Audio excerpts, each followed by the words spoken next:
One nation Telugu news. ముందుగా headlines చూద్దాం. మేడిగడ్డను పరిశీలించిన రేవంత్ అనే టీం. బీఆర్ఎస్ పై రేవంత్ శ్రీధర్ బాబు ఫైర్. కాళేశ్వరం అద్భుతమంటూ అమెరికాలో కూడా ప్రచారం చేశారని రేవంత్ మండిపాటు.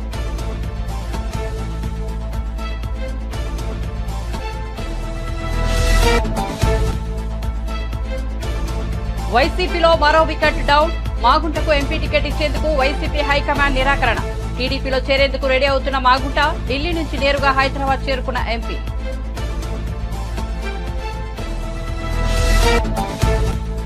కోటి ఇళ్లకు ఉచిత విద్యుత్ పథకాన్ని ప్రారంభించిన ప్రధాని నరేంద్ర మోదీ. సబ్సిడీలను నేరుగా ప్రజల బ్యాంకు ఖాతాల్లో జమ చేశామని వెల్లడి.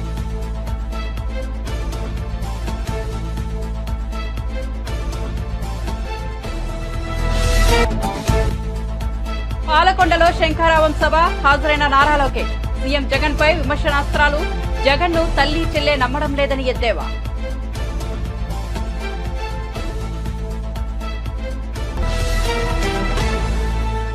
ఇక వార్త వివరాల్లోకి వెళ్తే మేడిగడ్డ బ్యారేజీని ముఖ్యమంత్రి రేవంత్ రెడ్డి, మంత్రులు, ఎమ్మెల్యేలు, ఎమ్మెల్సీలు పరిశీలించారు. తొలుత బ్యారేజీపై నుంచి కుంగిన పిల్లర్లను వీరు పరిశీలించారు. ఈ సందర్భంగా బ్యారేజీ దిగువ భాగంలో కుంగిన పిల్లర్ల వద్ద ఏం జరిగిందో అధికారులను అడిగి సీఎం తెలుసుకున్నారు.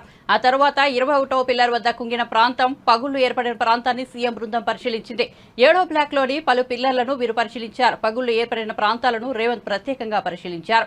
వీరంతా 3 ప్రత్యేక బస్సుల్లో మేడిగడ్డకు వెళ్లిన సంగతి తెలిసిందే. అంతకుముందు రేవంత్ రెడ్డి ఎక్స్ వేదికగా స్పందిస్తూ 95,000 కోట్లను ఖర్చు చేస్తే 97,000 ఎకరాలను కూడా నీరు అందడం లేదని విమర్శించారు. బీఆర్ఎస్ అధినేత కేసీఆర్ ధనదాహానికి కాళేశ్వరం ప్రాజెక్టు బలైందని ఆయన పేర్కొన్నారు.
ఏపీలో రాబోయే ఎన్నికల్లో పోటీ చేయబోయే అభ్యర్థులకు టికెట్లు కేటాయింపు వ్యవహారం అధికార వైసీపీలో వేడి పుట్టిస్తోంది.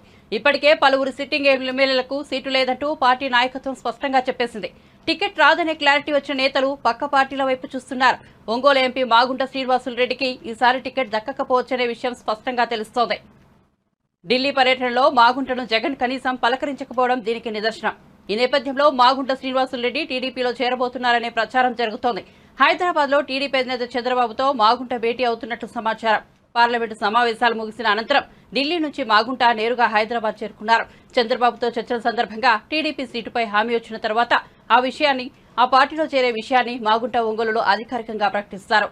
టీడీపీ జాతీయ ప్రధాన కార్యదర్శి నారా లోకేష్ ఉమ్మడి శ్రీకాకుళం జిల్లాలో శంఖారావం యాత్ర కొనసాగిస్తున్నారు. శంఖారావం యాత్రకు 3 రోజులు కాగా పాలకొండ నియోజకవర్గంలో ఏర్పాటు చేసిన సభకు లోకేష్ హాజరయ్యారు. ఇటీవల విడుదలైన యాత్ర 2 చిత్రాన్ని తన ప్రసంగంలో ప్రస్తావించారు. కోట్ల రూపాయలు ఖర్చు పెట్టి యాత్ర 2 సినిమా తీశారని అన్నారు. వైసీపీ నేతలకు టికెట్లు ఇచ్చి ఆ సినిమా చూడాలని అడుక్కునే పరిస్థితి వచ్చిందని ఎద్దేవా చేశారు. వైసీపీకి అంతిమయాత్ర మొదలైందని లోకేష్ స్పష్టం చేశారు. ఇక జగన్ కు రంగుల బొమ్మలంటే చాలా ఇష్టమని, టీడీపీ హయాం నాటి భవనాలకు రంగులేసుకుని గొప్పలు చెప్పుకుంటున్నారని విమర్శించారు. మీ బిడ్డను అంటూ జగన్ పదే పదే ఎందుకు చెప్పుకుంటున్నాడో ఇప్పుడు నాకు అర్థమైంది. మీ బిడ్డను కాబట్టి మీ భూములు నాకే ఇవ్వండి అని చెబుతారంటూ లోకేష్ వ్యంగ్యం ప్రదర్శించారు. నాయకులు పార్టీ వీడి వెళ్ళినా తెలుగుదేశం పార్టీకి అండగా నిలబడింది తెలుగుదేశం పార్టీ కార్యకర్తలు. అన్న విశ్వవిఖ్యాత నట సార్వభౌమ స్వర్గీయ శ్రీ నందమూరి తారక రామారావు గారు ఏ ముహూర్తంలో పార్టీ స్థాపించారో తెలియదు కానీ ఆ పసుపు జెండా చూస్తేనే మనకు ఒక నూతన ఉత్సాహం, ఒక ఉత్తేజం, మనకు ఒక భరోసా. వైకాపా నాయకులకి బూమ్ బూమ్ కావాలి, ప్రెసిడెంట్ మెడల్ కావాలి, ఆంధ్ర గోల్డ్ కావాలి, అప్పుడే వాళ్ళ బండి కదులుతుంది. కానీ మనకి ఒక చంద్రబాబు నాయుడు గారు పిలుపు వస్తే పరిగెత్తే సత్తా ఉంది. భారతదేశంలోనే కార్యకర్తల పార్టీ అంటే గుర్తొచ్చే పార్టీ తెలుగుదేశం పార్టీ.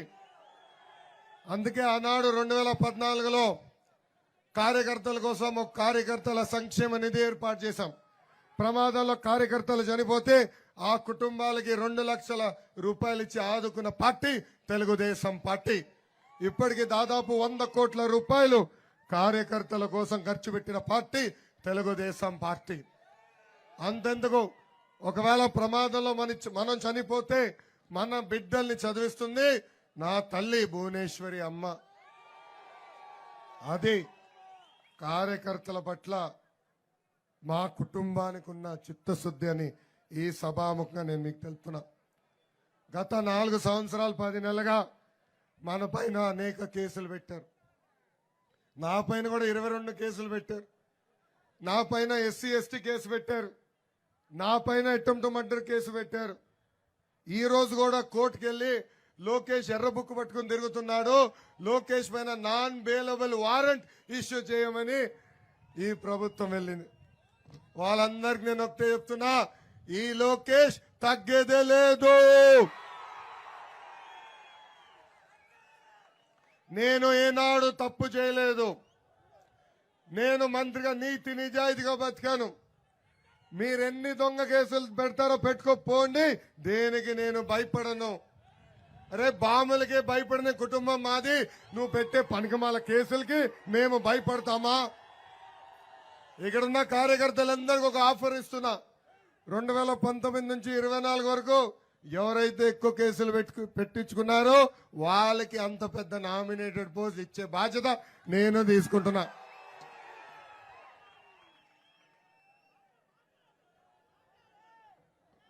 మన అన్న NTR, మన దేవుడు చంద్రబాబు గారు మన రాముడు.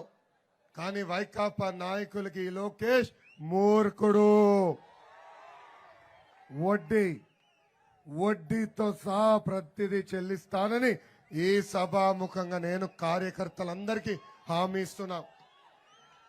ఏ అధికారులైతే చట్టాన్ని ఉల్లంఘించి మన ఇబ్బంది పెట్టారు, ఏ అధికారులైతే చట్టాన్ని ఉల్లంఘించి మన పైన కేసులు పెట్టారో, ఏ వైకాపా నాయకులైతే మన ఇబ్బంది పెట్టారో వాళ్ళందరి పేర్లు ఈ పుస్తకంలో ఉంది. ఈ ఎర్ర బుక్ చూపిస్తే ఏ అధికారులైతే చట్టాన్ని ఉల్లంఘించారో వాళ్ళు గుండుపోటు వస్తుందంట. నేను వాళ్ళని వదిలిపెట్టాను. ఏ నాయకుడు పట్టుకున్నా నేను పట్టించుకోను. నేను చాలా క్లారిటీ చెప్తున్నా, ఒక్కసారి ఎర్ర బుక్కులో పేరెక్కిందంటే రేపు మన ప్రభుత్వం ఏర్పడిన వెంటనే జ్యుడిషియల్ ఎంక్వైరీ చేస్తాం, సర్వీస్ నుంచి డిస్మిస్ చేపించి జైలుకు కూడా పంపించే బాధ్యత. మేడిగడ్డ బ్యారేజీ పిల్లర్లు కుంగడం చిన్న విషయమని దానిని భూతద్దంలో పెట్టి ప్రజలకు చూపించే ప్రయత్నం చేస్తున్నారని మాజీ మంత్రి బీఆర్ఎస్ ఎమ్మెల్యే హరీష్ రావు ప్రభుత్వంపై మండిపడ్డారు. కాళేశ్వరం ప్రాజెక్టు అంటే ఒక్క మేడిగడ్డ బ్యారేజీ మాత్రమే కాదని చెప్పారు. మిగతా బ్యారేజీలను కూడా చూడాలని, కాళేశ్వరం ప్రాజెక్టుతో రైతులకు జరిగిన మేలును కూడా ప్రజలకు చెప్పాలని డిమాండ్ చేశారు. ఈ మేరకు తెలంగాణ ప్రభుత్వం మంగళవారం చేపట్టిన మేడిగడ్డ సందర్శన యాత్రపై హరీష్ రావు అసెంబ్లీ ఆవరణలో మీడియాతో మాట్లాడారు. కాంగ్రెస్ ప్రభుత్వం తమ తప్పులను కప్పి పుచ్చుకోవడానికి నల్గొండలో బీఆర్ఎస్ నిర్వహించనున్న సభ నుంచి ప్రజల దృష్టిని మళ్లించడానికి ఈ యాత్ర చేపట్టిందని మండిపడ్డారు. మేడిగడ్డను ఇప్పటికే 5 మంత్రులు సందర్శించారని, కేంద్ర ప్రభుత్వ నిపుణుల కమిటీ కూడా పరిశీలించిందని హరీష్ రావు గుర్తు చేశారు. ముఖ్యంగా ఈ రోజు శాసనసభలో సభా సాంప్రదాయాలను ఉల్లంఘిస్తూ ఏకపక్షంగా శాసనసభ నడుపుతున్నటువంటి తీరును మేము తీవ్రంగా ఖండిస్తా ఉన్నాం. ఎజెండాలో లేకపోయినా ఈరోజు సడన్ గా దాని మీద ఒకవైపు ఎల్ఏ మినిస్టర్ గారు, ఇంకొక వైపు ముఖ్యమంత్రి గారు మాట్లాడడం మరి వారు మాట్లాడిన తర్వాత ప్రధాన ప్రతిపక్షానికి మైక్ ఇవ్వమంటే మైక్ ఇవ్వకుండా సభను వాయిదా వేసుకున్నటువంటి తీరు ఇది పూర్తిగా ప్రజాస్వామ్య విలువలను మంటగల్పే విధంగా ఉంది. అయితే ఈరోజు కాళేశ్వరం ప్రాజెక్టు మేడిగడ్డ పర్యటన పెట్టి ఏదో గత ప్రభుత్వం మీద బురద జల్లాలనేటువంటి ప్రయత్నం వారు చేస్తా ఉన్నారు. యాక్చువల్గా కాళేశ్వరం అంటే ఏంటి? కాళేశ్వరం సమగ్ర స్వరూపంలో కాళేశ్వరం అంటే 3 బ్యారేజీలు, 15 రిజర్వాయర్లు, 19 సబ్స్టేషన్లు, 21 పంప్ హౌజులు, 203 కిలోమీటర్ల టనళ్లు, 1531 కిలోమీటర్ల గ్రావిటీ కెనాలు, 98 కిలోమీటర్ల ప్రెషర్ మెయిన్, 141 టీఎంసీల సామర్థ్యం కలిగిన రిజర్వాయర్లు, 530 మీటర్ల ఎత్తుకు నీళ్లు లిఫ్ట్ చేసే వ్యవస్థ, 240 టీఎంసీల నీటి వినియోగం. ఇది కాళేశ్వరం యొక్క సమాహారం. ఒక బ్యారేజీలో కొన్ని పిల్లర్లు కుంగిపోతే దాన్ని భూతద్దంలో చూపించి కోడిగుడ్డు మీద ఈకలు బీకే ప్రయత్నం చేస్తా ఉంది ప్రభుత్వం. మీరు వెళ్తా ఉన్నారు, సంతోషం, వెళ్ళండి. వెళ్లేటప్పుడు మార్గ మధ్యంలో రంగనాయక్ సాగర్ రిజర్వాయరు, మల్లన్న సాగర్ రిజర్వాయరు, గలగలా బారుతున్న కూడవెల్లి వాగు, ఫిబ్రవరి నెలలో కాళేశ్వరం నీళ్లతో ఈ రోజు కూడా కూడవెల్లి వాగు గలగల బారుతుంది. పక్కనే ఉన్న పచ్చటి పంట పొలాలు కూడా చూసి వెళ్ళండి. కాళేశ్వరం ఫలితాల రైతులను అడగండి. మీరు వెళ్తేటప్పుడు దుబ్బాకలో, సిద్దిపేటలో, బెజ్జంకిలో, కరీంనగర్ లో, గజ్వేల్లో కాళేశ్వరం ఫలితాలు అందుకున్న రైతులను అడగండి. ఎలా మాకు మేలు జరిగిందో ఆ రైతులు కూడా చెప్తారు. నిన్నగాక మొన్న కర్ణాటక నుంచి కాంగ్రెస్ ఎమ్మెల్యేలు వస్తే ఎక్కడికి పంపినారు? మల్లన్న సాగర్ ను, రంగనాయక్ సాగర్ ను చూపించారు. కాళేశ్వరంలో భాగమైనటువంటి రంగనాయక్ సాగర్ చూపిస్తే అది చూసి కర్ణాటక కాంగ్రెస్ ఎమ్మెల్యేలు ఇది మహా అద్భుతం అని చెప్పి మనల్ని మెచ్చుకొని పోయినారు. వీడియో ఫుటేజ్ ఉంది, పేపర్లలో కూడా వార్తలు వచ్చినాయి. మరి అవి కూడా చూపించాలి కదా. రాజకీయంగా ఏదో 4 ఎంపీ సీట్లు రావాలనో, రాజకీయంగా లబ్ధి పొందాలనో, మా మీద బురద జల్లాలని చెప్పి ఒక ప్రయత్నం మీరు చేస్తా ఉన్నారు. అసలు మీ ప్రభుత్వం ఫెయిల్ చేసినారు. ఆనాడు తమ్మిడిహట్టి దగ్గర మీరు ప్రాజెక్టు ప్రతిపాదిస్తే అది చాప్రాల్ వైల్డ్ లైఫ్ లో శాంక్చురీలో ఇరుక్కపోయింది. 2007లో మీరు ఆనాడు ప్రాణహిత చెవెళ్లకు ఆలోచన చేసి జీవోలు ఇస్తే 2014 దాకా మీరు అధికారంలో ఉన్నారు. 7 ఏళ్లు మీరు అధికారంలో ఉండి ఎందుకు మీరు అనుమతులు తేలేదు? ఎందుకు మీరు తమ్మిడిహట్టి దగ్గర బ్యారేజ్ కట్టలేదు? కనీసం ఆ ప్రాజెక్టుకు మీరు అనుమతులు కూడా ఎందుకు తేలేకపోయారో ఇవాళ ప్రజలకు సమాధానం చెప్పాలి. ఇవాళ ఎస్ఆర్ఎస్పీ స్టేజ్ 2లో బారినాయి కాళేశ్వరం నీళ్లు, ఎస్ఆర్ఎస్పీలో బారినాయి కాళేశ్వరం నీళ్లు, ఉమ్మడి మెదక్ జిల్లాలో బారినాయి కాళేశ్వరం నీళ్లు, కరీంనగర్ జిల్లాలో బారినాయి కాళేశ్వరం నీళ్లు. ఎస్ఆర్ఎస్పీ రివర్స్ పంపింగ్ చేసి శ్రీరామ్ సాగర్ ప్రాజెక్టుకు చేరినాయి కాళేశ్వరం నీళ్లు. దాని ద్వారా కోట్లాది రూపాయల పంట పండింది, 3 కోట్ల మెట్రిక్ టన్నుల వడ్లు పండినాయి. నిజాలు చెప్పకుండా కేవలం ఒక సంఘటనను తీసుకొని మీరు బురద జల్లే ప్రయత్నం చేస్తుంది. మీరు ఇప్పటికే 5 మంత్రులు పోయినారు, విజిలెన్స్ టీం పోయింది. దానికి ఎక్కడ తప్పు జరిగిందో తప్పకుండా గుర్తించండి, చర్యలు తీసుకోండి, వెంటనే బ్యారేజీని పునరుద్ధరించే పని చేయండి. ఇవాళ కూడా నీళ్లు తీసుకోవడానికి అవకాశం ఉన్నా నీళ్లు తీసుకోకుండా, రైతులకు నీళ్లు ఇవ్వకుండా, కేవలం గత ప్రభుత్వం మీద బురద జల్లాలనే ఒక దురుద్దేశంతో మీరు ఇలా ప్రాజెక్టును రెక్టిఫై చేయకుండా, రిస్టోర్ చేయకుండా కాలయాపన చేస్తా ఉన్నారు. మళ్ళా జూన్ జూలైలో వర్షాలు వస్తాయి. మీరు త్వరితగతిన నిర్ణయం తీసుకొని ఆ బ్యారేజ్ ను రెక్టిఫై చేసే ప్రయత్నం చేయండి. తప్పు జరిగినప్పుడు తప్పకుండా దాన్ని రెక్టిఫై చేయాలి. కానీ మీరు దాన్ని భూతద్దంలో పెట్టి రైతులకు నష్టం చేసే పని చేయొద్దు. రైతులకు నష్టం చేసే విధంగా చేస్తున్నారు. కాంగ్రెస్ పార్టీని ప్రజా ఉద్యమంతో మేము తట్టి లేపితే నిన్న మీరు అసెంబ్లీలో తీర్మానం చేసి ప్రాజెక్టులు అప్పజెప్పమని అప్పుడు నిద్రలేచిండ్రు. మీరు నిన్న లేచిండ్రు. అయితే ఇవాళ మా సభ ఉందని తెలిసే కావాలని మీరు పోటీ కార్యక్రమాన్ని ఏర్పాటు చేసినారు. ఈ ప్రజలు గమనిస్తా ఉన్నారు. ఇవాళ మీ పర్యటన ఇది కోటి ఇళ్లకు ఉచిత విద్యుత్తును అందించేందుకు వీలుగా పీఎం సూర్యఘర్ ముఫ్త్ బిజ్లీ యోజన పథకాన్ని ప్రధాని నరేంద్ర మోదీ మంగళవారం ప్రకటించారు. సౌర విద్యుత్ వినియోగాన్ని మరింత విస్తరించి సామాన్యులకు కరెంట్ ఛార్జీల భారం తగ్గించేలా ఈసారి బడ్జెట్లో కేంద్ర ఆర్థిక మంత్రి నిర్మలా సీతారామన్ కీలక ప్రకటన చేశారు. ఈ క్రమంలో కేంద్ర ప్రభుత్వం ఈ దిశలో అడుగు ముందుకు వేసింది. ఇందులో భాగంగా ప్రధాని ఈ పథకాన్ని ప్రకటించారు. ప్రధాని మోదీ ఎక్స్ వేదికగా ప్రకటన చేశారు. మరింత స్థిరమైన అభివృద్ధి, ప్రజల శ్రేయస్సు కోసం పీఎం సూర్యఘర్ ముఫ్త్ బిజ్లీ యోజన పథకాన్ని ప్రారంభిస్తున్నట్లు ప్రధాని మోదీ పేర్కొన్నారు.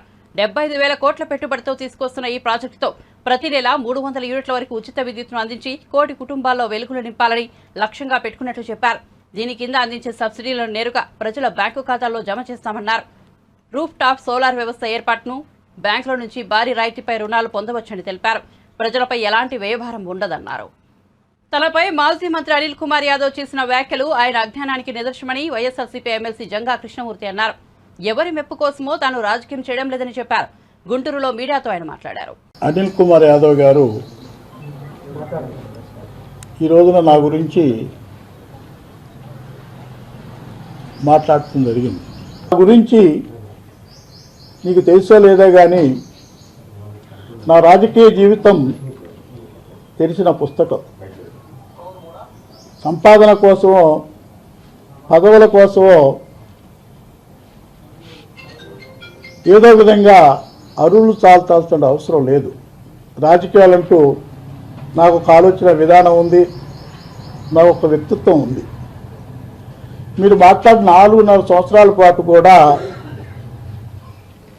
భజన చేస్తూ నేను ఎప్పుడు కూడా భజన చేసే సాంప్రదాయం, లేకపోతే ఒకప్పుడు పోవటం కానివ్వండి, అధికారం ఉన్నప్పుడు విర్రవేగటం కానివ్వండి, అధికారం లేనప్పుడు ఏదో విధంగా ఉండేటువంటి నైజం నాది కాదు. ఇప్పుడు కూడా ఏ విషయం మాట్లాడినప్పుడు కూడా దానికి సంబంధించినటువంటి ఒకళ్ళ పగడాలను లేకపోతే ఒకళ్ళని నిందించాలనే విషయం కాదు.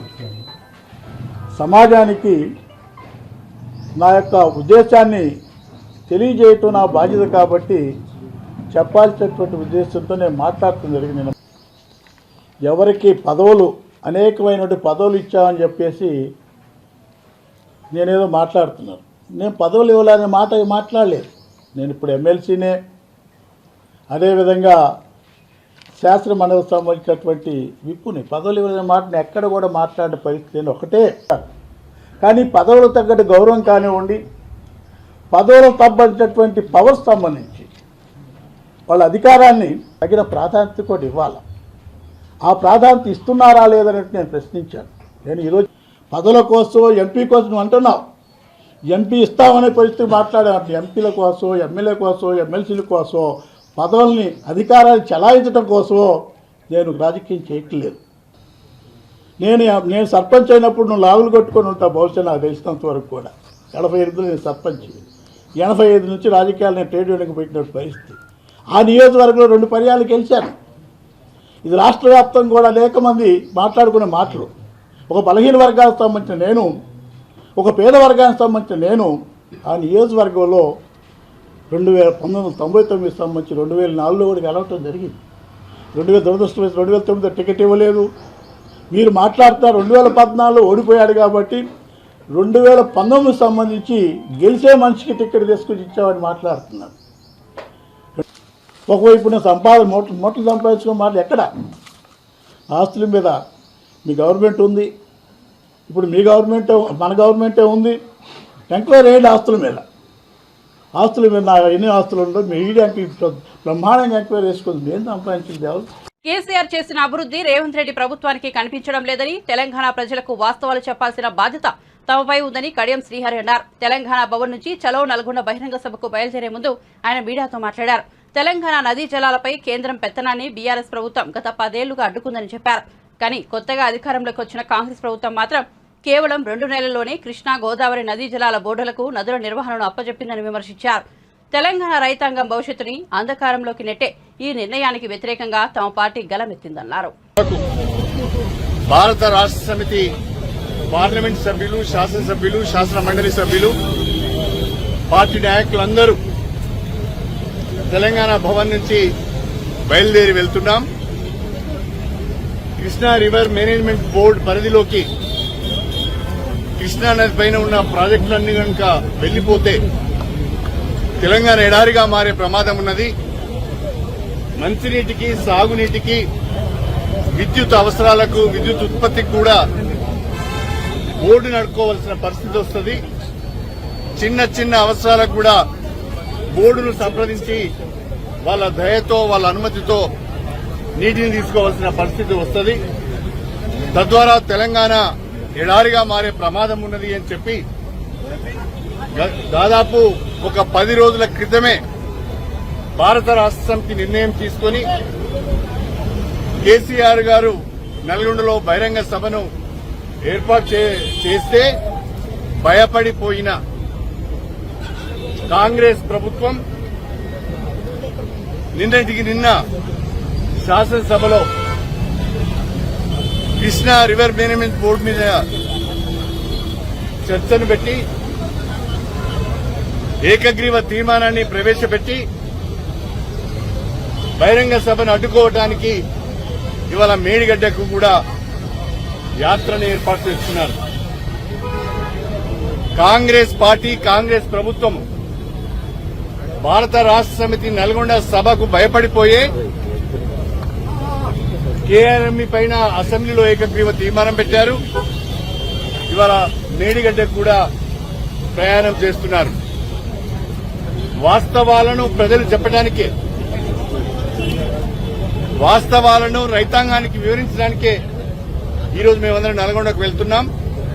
గడిచిన 10 సంవత్సరాలుగా తెలంగాణ రాష్ట్రం ఏర్పడిన తర్వాత ఏపీ రీఆర్గనైజేషన్ యాక్ట్ లోనే కేఆర్ఎంబీ, జీఆర్ఎంబీలు ఉన్నా గత 10 సంవత్సరాలుగా తెలంగాణ ప్రాజెక్టులను కేఆర్ఎంబీకి, జీఆర్ఎంబీకి ఇవ్వకుండా అడ్డుకున్నాము. తెలంగాణ రైతాంగం యొక్క హక్కులను, తెలంగాణకు కృష్ణా నదీ జలాలపైన, గోదావరి నదీ జలాలపైన ఉన్న హక్కులను కాపాడుకునే ప్రయత్నం మనం చేశాం. అంతేకాకుండా చాలా స్పష్టంగా త్వరితగతిన కృష్ణా నది పైన విజేష్ కుమార్ ట్రిబ్యునల్ తన తీర్పును వెలువరించాలని, తెలంగాణ వాటా ఎంతో తేల్చాలని చెప్పి గత 10 సంవత్సరాలుగా కూడా డిమాండ్ చేస్తూ వస్తున్నాం. కేంద్ర ప్రభుత్వం గాని, విజేష్ కుమార్ ట్రిబ్యునల్ గాని తీర్పు వెలువరించకపోవడం మూలాన దాన్ని జాప్యం చేస్తూ కేంద్ర ప్రభుత్వం కేఆర్ఎంబీని వాళ్ళ పరిధిలోకి, ఈ ప్రాజెక్టులన్నింటినీ కూడా కేఆర్ఎంబీ పరిధిలోకి తీసుకోవాలనే ప్రయత్నం చేయడం కూడా సరి అయింది కాదు. దీనికి సమ్మతి తెలిపిన కాంగ్రెస్ ప్రభుత్వం నల్గొండ సభను చూసి భయపడి నిన్నటి రోజున ఆగమేఘాలపైన అసెంబ్లీలో తీర్మానం చేసింది. అయినా ప్రజలకు వాస్తవాలు చెప్పాలనే ఉద్దేశంతోనే ఇవాళ బ్రహ్మాండమైన సభను నల్గొండలో ఏర్పాటు చేసినాం. కేసీఆర్ గారితో పాటుగా భారత రాష్ట్ర సమితి ప్రజాప్రతినిధులు, శ్రేణులందరూ కూడా నల్గొండకు తరలి వస్తున్నాయి. రైతులందరూ కూడా తరలి వస్తున్నారు. వాస్తవాలను ప్రజలకు వివరించి చెప్పి నదీ జలాలపైన తెలంగాణ హక్కులను కాపాడుకోవడానికి కేఆర్ఎంపీకి, జీఆర్ఎంపీకి తెలంగాణ ప్రాజెక్టులను అప్పగించవద్దని, త్వరితగతిన ట్రిబ్యునల్ తీర్పులు ఇవ్వాలనే డిమాండ్తోని జల ఉద్యమం ఈ రోజు ప్రారంభమైంది. రైతులపై జగన్ సర్కార్ అప్పుల భారం మోపిందని బీజేపీ ఏపీ అధ్యక్షురాలు పురంధేశ్వర ఆరోపించారు. విజయవాడలో బీజేపీ కిసాన్ మోర్చా ఆధ్వర్యంలో నిర్వహించిన రైతు గర్జన సభలో ఆమె పాల్గొని ప్రసంగించారు. ప్రజలకు గౌరవం ఇచ్చేది మోదీ ప్రభుత్వమేనని ఆమె పేర్కొన్నారు. రైతుల ఆత్మహత్యలపై జగన్ ప్రభుత్వం ఎందుకు స్పందించడం లేదని ప్రశ్నించారు. ఇవాళ సగటున ప్రతి రైతు కుటుంబం మీద కూడా 2.5 లక్షల అప్పు భారం ఉన్నది అని చెప్పి సర్వేలు వెల్లడిస్తున్నటువంటి విషయం. మరి రైతుల్ని ఆదుకోవడానికి పదే పదే మాది రైతు పక్షపాత ప్రభుత్వం అని చెప్పేటువంటి జగన్మోహన్ రెడ్డి గారు ఇవాళ రైతులకి సమాధానం చెప్పవలసినటువంటి అవసరం ఉంది. ప్రతి సంవత్సరం కూడా మీరు 1,70,000 కోట్లు వ్యవసాయ రంగం మీద మేము వెచ్చిస్తున్నామని చెప్పేటువంటి జగన్మోహన్ రెడ్డి గారు నిజంగా మీకు రైతుల పట్ల అంతటి అంకిత భావం ఉన్నట్లయితే, రైతుల పట్ల వ్యవసాయ క్షేత్రంపై మీకు ఆ రకమైనటువంటి గౌరవం ఉన్నట్లయితే, ఇవాళ ఇంతటి నైరాశ్యంలో రైతులందరూ కూడా ఎందుకు కూరుకుపోయారు అని చెప్పి మేము వేస్తున్నటువంటి ప్రశ్న. ఇవాళ ఉత్పత్తి ఎందుకు పతనం అవుతుంది అని చెప్పి మేము వేస్తున్నటువంటి ప్రశ్న. పశు సంవర్ధకం ఏదైతే ఉందో దానిలో 7% తగ్గిపోయింది ఆంధ్ర రాష్ట్రంలో అని చెప్పి సర్వేలు చెప్తున్నాయి, నివేదికలు చెప్తున్నాయి. అదేవిధంగా హార్టికల్చర్ ఏదైతే ఉందో దానిలో 6.3% ఉత్పాదకత తగ్గిపోయిందని చెప్పి నివేదికలు చెప్తున్నాయి. ఆక్వా రంగం ఏదైతే ఉందో మరీ దౌర్భాగ్యం 19% తగ్గిపోయిందని చెప్పి నివేదికలు చెప్తున్నాయి. మీరు మేనిఫెస్టోలో ఏమి వాగ్దానాలు చేశారు రైతులకి? మేము ప్రతి జిల్లాలో కూడా ఒక కోల్డ్ స్టోరేజ్ మేము నిర్మాణం చేస్తామని చెప్పి మేనిఫెస్టోలో వారు వాగ్దానం చేయడం జరిగింది. 6 ఇవాళ ఎన్ని జిల్లాల్లో మీరు మరి కోల్డ్ స్టోరేజీలు కట్టారో ఇవాళ రైతులకి సమాధానం ఇవ్వాల్సినటువంటి బాధ్యత ఇవాళ జగన్మోహన్ రెడ్డి గారి మీద ఉంది. 3,000 కోట్లతోటి నేను ధర స్థిరీకరణ నిధిని నెలకొల్పుతానని చెప్పి ఆనాడు జగన్మోహన్ రెడ్డి గారు చెప్పారు. ఎన్ని వేల కోట్లు మీరు వెచ్చించారని చెప్పి ఇవాళ భారతీయ జనతా పార్టీ ప్రశ్నిస్తుంది.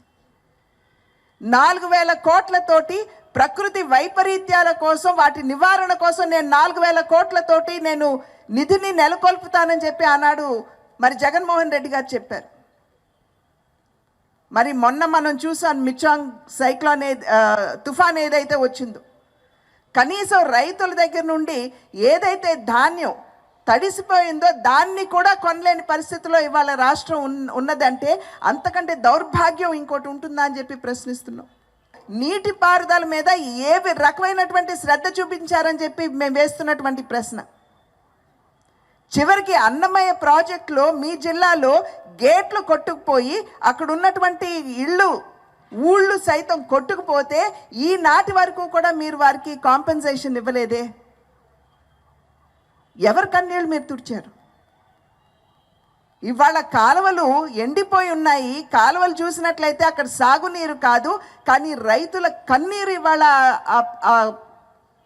వాటింట్లో పారుతున్నటువంటి పరిస్థితి. అక్కడ నరేంద్ర మోడీ గారు బటన్ ఒత్తి డబ్బు రైతుల ఖాతాలోకి వేస్తూ ఉంటే జగన్మోహన్ రెడ్డి గారికి మరి అలవాటే కదా బటన్ ఒత్తి ఖాతాలో నుండి డబ్బు తీసేసుకోవటం.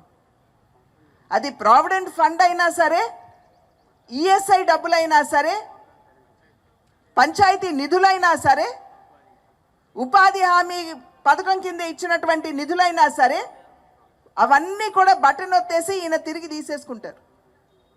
అందుకనే గ్రామీణాభివృద్ధి ఏ రకంగా కుంటుపడిపోయిందో మనందరం కూడా సజీవంగా చూస్తున్నాం. సింహాద్రి లక్ష్మీనరసింహస్వామిని ఎమ్మెల్సీ వరదు కళ్యాణితో కలిసి మంత్రి ఆర్కే రోజా దర్శించుకున్నారు. వీరికి ఆలయ అధికారులు స్వాగతం పలికారు. దర్శనానంతరం వేద పండితులు ఆశీర్వచనం చేసి స్వామివారి తీర్థ ప్రసాదాలను అందజేశారు.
బులెటిన్ ముగించే ముందు హెడ్లైన్స్ మరోసారి చూద్దాం.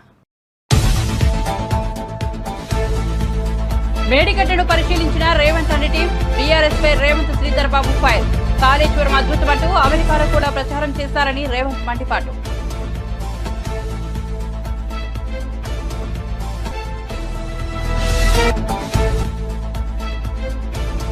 వైసీపీలో మరో వికెట్ డౌన్. మాగుంటకు ఎంపీ టికెట్ ఇచ్చేందుకు వైసీపీ హైకమాండ్ నిరాకరణ.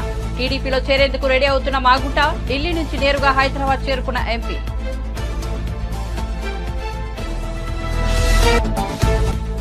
కోటి ఇళ్లకు ఉచిత విద్యుత్ పథకాన్ని ప్రారంభించిన ప్రధాని నరేంద్ర మోదీ. సబ్సిడీలను నేరుగా ప్రజల బ్యాంకు ఖాతాల్లో జమ చేశామని వెల్లడి.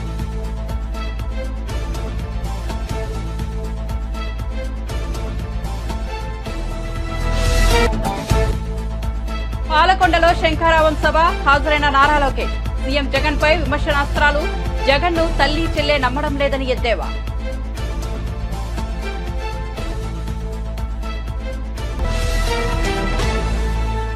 మరిన్ని అప్డేట్స్ కోసం చూస్తూనే ఉండండి వన్ నేషన్ తెలుగు న్యూస్.